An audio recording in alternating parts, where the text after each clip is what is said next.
안녕하십니까, 스텝산사입니다. 오늘 저희가 중국관에서 드릴 얘기는 지난 금요일 날 오후에 장 끝나고 있었던 인민은행에서 발표한 3분기 금융시장 동향 브리핑에 대해서 이야기를 좀 드려보려고 합니다. 정정 연구원 모셨습니다. 안녕하세요. 네, 안녕하십니까? 네. 인민은행 참 관심이 많은 기관이죠. 중국의 중앙은행이기도 하고. 그래서 거기서 하는 얘기가 시장에 많은 영향을 미치는데, 이번에 보면 인민은행이 헝다 사태에 대해서 처음으로 언급을 하기도 했고요. 그리고 남은 3개월에 해당하는 4분기 통화정책에 대해서 이야기도 했는데, 구체적으로 어떤 이야기를 했나요? 네, 많은 이야기를 좀 나눴었는데 그 중에 제가 핵심이라고 생각하는 부분은 지금 현재가 인민은행이 가장 좋아하는 온도에 지금 도달을 했다라고 생각을 하고 있습니다. 이 가장 좋아하는 온도에 도달을 했다라는 건 더 냉각시키기도, 그러니까 추가 규제가 들어가기도 않고 더 뜨겁게도 경기 부양을 더 들어가지도 않을 지금 현재 가장 좋은 온도라고 생각하고 있는 것 같고요. 특히나 코로나19가 다시 재확산이 강하게 되면서 경제평가에 대한 의견이 완전히 바뀌지만 않는다면 지금 수준의 경기 부양책이라던가 규제라던가 강도 자체가 지금 현재 수준으로 머무를 가능성이 높다라고 저는 생각을 하고 있습니다. 네.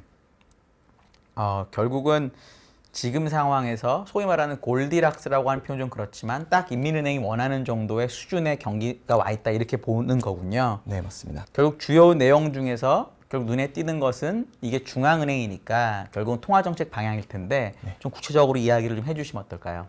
네, 이번에 인민은행의 코멘트를 보면 제가 느낀 바로는 더 이상 대대적인 유동성 공급은 없을 것이다 라는 겁니다. 인민은행은 현재 중국의 그런 유동성 총량이라던가 혹은 거시 레버리지 비율, 예를 들면 GDP 대비 가계, 정부, 기업의 부채가 안정적인 수준에서 머물러 있다라고 평가를 했습니다. 그래서 이런 관점에서 본다라고 하면 3분기 데이터까지 중국의 M2 증가율과 사회융자 총액 전체 증가율이 지금 명목 GDP 증가율과 유사한 수준으로 흘러가고 있습니다. 근데 이게 주목할 점은 2019년부터 중국 정부는 계속해서 이 목표를 제시를 해왔습니다. 네. 그래서 이 부분이 지금 중국 정부가 원하는 구간 안에 들어왔기 때문에 굳이 다시 한번 버블을 충분히 야기할 수 있을 정도로 통화를 재공급하거나 혹은 경기를 과열시키려는 의도는 앞으로는 보이지 않지 않을까라고 저는 생각을 하고 있고요. 그래서 작년 5월 달부터 이미 인민은행은 유동성 공급 속도를 좀 조절하고 있었던 상황이었습니다. 그래서 이미 목표 수준에 다다른 만큼 지금의 수준을 유지하려고 하지 않을까 계속 생각하고 있습니다. 네, 그렇군요.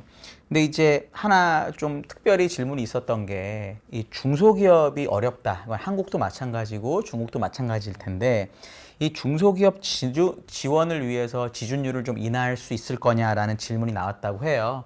그거에 대해서는 인민은행이 뭐라고 했나요? 네, 맞습니다. 중소기업이 물론 많이 회복은 했지만 여전히 경기 불균형이 유지가 되고 있는 상황이라 중소기업에 대한 지원책이 좀 궁금했었는데요, 기자들이. 근데 지준율 인하의 가능성에 대해서는 일축을 했습니다. 사실 지준율을 직접적으로 물어봤지만 인민은행의 대답에서는 지준율을 찾아보기 어려웠고요. 그냥 이미 지난 7월에 진행했던 지준율 혹은 3천억 위안 규모의 재대출 지원책을 조금 더 강화하겠다, 이 정도까지만 대답을 했고요. 추가 지준율에 대해서는 좀 가능성을 일축한 상황입니다. 그렇군요. 사실 시장에서 지금 중국의 경기가 안 좋고 특히나 GDP 성장률이 안 좋으면서 뭔가 완화책이 나올 거라는 기대가 있었는데, 일단은 인민은행은 그런 완화책에, 특히나 통화 관련된 완화책은 일단은 가능성이 없다라고 이야기했다고 이해도 되겠죠, 저희가? 네, 맞습니다. 알겠습니다. 그리고 이제 좀 많이 지나간 얘기이기도 하고, 예를 들어 헝다가 돈을 못 갚았다고 해서 주식이 빠지지도 않고 하는데, 어쨌든 그래도 헝다그룹 사태에 대해서 처음으로 중국 당국, 인민은행이 뭔가 코멘트를 했다고 하는데 그 내용은 어땠는지 좀 궁금합니다. 네, 맞습니다. 그동안 좀 말을 아껴왔던 인민은행이 공식적으로 헝다 사태에 대해서 언급을 했는데요. 결론적으로는 헝다 사태는 헝다그룹의 개별 이슈다라는 게 인민은행의 생각입니다. 헝다그룹이 지금까지의 물론 거시경제 흐름이라던가 중국 정부의 정책 방향성에 제대로 부합하지 못했고, 이에 따라서 지금 경영난이 불거졌다라고 얘기를 했습니다. 그 외에 다른 기업들, 다른 부동산 디벨로퍼들은 이미 재무 환경이 많이 개선이 됐고 경영 자체도 안정적으로 유지되고 있다라고 표현을 했던 것만큼 헝다 사태를 바라보는 인민은행 그리고 중국 정부의 입장이 확실히 부동산 전반적인 리스크로 보기에는 어렵다라고 평가하고 있는 것 같습니다. 그렇군요. 근데 결국은 이 부동산에 대한 부분, 이런 부분이 이슈가 있다라는 거는 이야기를 하는 거고, 특히나 중국도 우리나라랑 마찬가지로 부동산 가격이 너무 많이 올라서 일반적으로 사람들이 집을 사내 벗은 이런 말들이 많잖아요. 네, 맞습니다. 그러니까 결국 우리나라도 금리를 인상하는 과정에서는 부동산이 올라서 금리를 올린다라는 말도 하는 것처럼 결국 이 금리 정책이라는 게 부동산에도 영향이 있을 텐데, 인민은행이 그럼 결국은 전체적인 부동산 시장에 대해서는 어떻게 이야기했는지 좀 궁금합니다.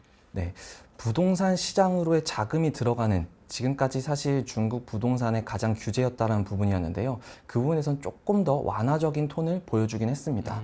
그래서 어떻게 얘기를 했냐면 일부 지역에서는 부동산 가격의 급등이 보이다 보니까 대출을 좀 막는 흐름이 좀 있긴 있었지만 가격이 안정화되고 나서부터는 뭐 추가 규제는 없었다, 새로운 대응은 없었다라고 발표를 했고요. 그다음에 일부 은행권에서 인민은행의 그 중국 정부의 지도, 예를 들면 3대 레드라인, 저희가 제일 많이 얘기했던 부분, 그 부분에서 너무 과도하게 해석한 것이 있어서 원래 기존에 진행되어야 할 프로젝트에도 대출을 해주지 않았다까지 얘기가 나오더라고요. 그래서 그 부분에 대해서 인민은행이 이미 9월 말에 주요 은행 대표자들과 만나서 이런 부분에서는 시정을 하고 정책의 효율을 높여라라고 지시를 했다라고 생각하고 있습니다. 그러면 앞으로 이제 부동산 시장으로의 자금이 들어가는 것, 필요한 부분에 대해서는 어느 정도 좀 완화적인 모습을 보여주지 않을까 생각하고 있습니다. 그렇군요. 그러니까 결국은 부동산 시장에 대해서 사람들이, 기업들이 뭔가 강력한 규제가 있을 거라고 생각을 했는데, 인민은행이 얘기하는 것은 그 정도는 아니었다. 우리가 기존에 진행되던 프로젝트들은 하고, 거기에 돈은 공급할 건 하고, 그리고 지나치게 투기적인 돈이나 이런 것들에 대한 유입은 우리가 막은 거다라고 이야기를 한 거라는 거죠. 네, 그러니까 맞습니다. 결국은 앞으로도 부동산을 부양할 생각도 없지만 그렇다고 부동산을 억지로 뭐 막거나 하진 않겠다라고 저희가 받아들이면 되는 건가요? 네, 맞습니다. 그렇군요. 그리고 이제 인민은행 입장에서도 보면은 뭔가 통화 정책을 취하려면 경기가 중요하거든요. 경기가 좋으면 완화적으로 쓰고 나쁘면 긴축을 하고 이렇잖아요. 근데 결국은 중국의 경기를 결정하는 것은 뭐 전력난, 물가 이런 것들이 결국 경제를 좀 결정하는데, 이에 대한 인민은행의 평가는 어땠는지 좀 궁금합니다. 네. 아무래도 통화 정책과 물가는 방금 말씀해 주신 것처럼 뗄 수 없는 관계인데요. 이번에 물가 관련해서도 크게 우려하지 않는다라는 내용을 좀 의견을 피력을 했습니다. 9월 중국의 PPI 생산자 물가 지수가 전년 동기 대비 10.7% 이제 상승을 하면서 그 데이터가 발표된 이후로 가장 높은 최고치를 기록을 했습니다.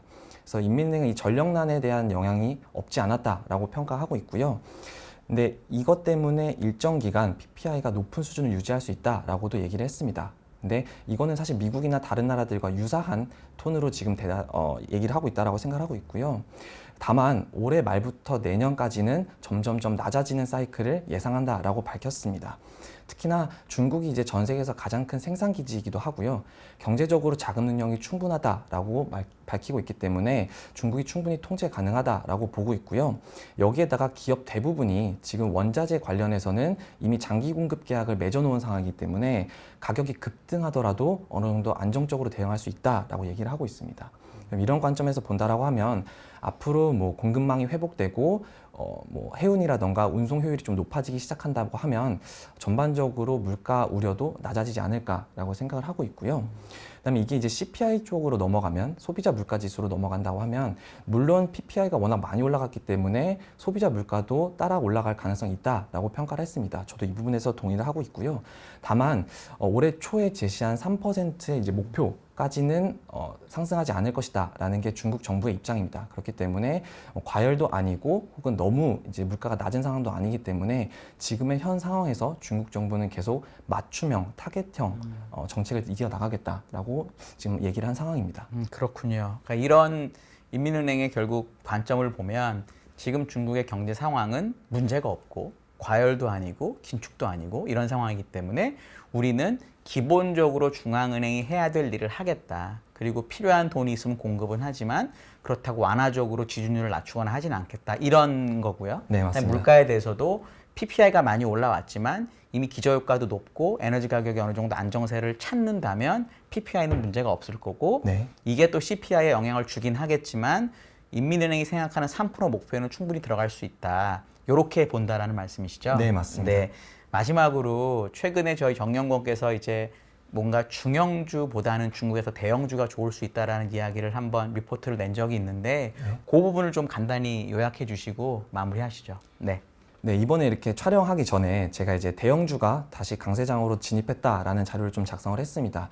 일단 역사적으로 봤을 때 지금 전 세계적으로 미국 금리를 따라서 중국 금리도 따라 올라가고 있는 상황인데요. 이 금리 상승기에는 대부분의 중국의 대형주들이 좀 우세를 보여왔습니다. 특히나 이제 CS300이라는 지수가 대형주 지수가 있는데 그 안에 이제 좀 구성 종목을 봐주시면 일부러 높은 게 금융 쪽과 소비 쪽입니다. 그래서 아무래도 이런 금리 상승기에 좀 어울릴 수 있는 업종들이 많이 포진되어 있다 보니까 대형주 위주로 좀 강세를 보이고 있는 것 같고요. 특히나 이제 제가 인민은행이 크게 정책적으로 변곡점을 보이는 다른 모습을 보이지 않을 거라고 생각을 하고 있기 때문에 이런 대형주 강세의 모습이 연말까지 어느 정도 이어지지 않을까라고 예상하고 있습니다. 아, 그렇군요. 알겠습니다. 인민은행의 정책 변화가 별 없을 거고 중국이 큰 문제가 없다면 지금까지는 중소형주가 대형주보다 좋았지만 현재부터는 대형주가 중소형주보다 좋을 거다라는 이야기를 하셨습니다. 오늘 여기까지 저희 말씀드리고요. 혹시 질문 있으시면 댓글 달아주시면 저희가 답변 드리도록 하겠습니다. 감사합니다.